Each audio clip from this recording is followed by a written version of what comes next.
Guys ఈ భయ్య art చూస్తే ఉర్రపాడు.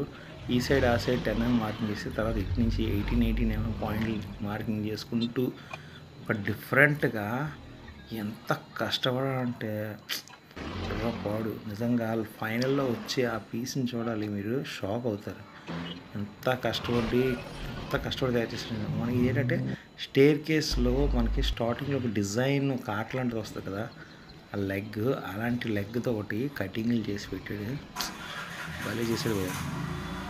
ఇప్పుడు స్క్రాప్ పీసులు అన్నీ కట్ చేసిన తర్వాత దాన్ని హ్యామరింగ్ చేసి బెండ్ చేశాడు. ఆ బెండ్ చేసిన తర్వాత ఆ పీసు ఒక లెగ్, డిజైన్డ్ లెగ్ లాగా బాగుంది, బాగా చేశాడు. ఎక్కడి నుంచి వచ్చిందో భయ్యకి ఇంత ఐడియా తెలియదు, కానీ చాలా హార్డ్ వర్క్తో చాలా నీట్గా తయారు చేశారు తను. సూపర్. ఎడ్జెస్ కార్నర్ బెండ్ చేసి పైదంతే. ఇది ఒక డిజైన్, ఒక లెగ్ అనమాట, మోడల్ వెల్డింగ్ కొట్టచ్చు ఫుల్గా. సైడ్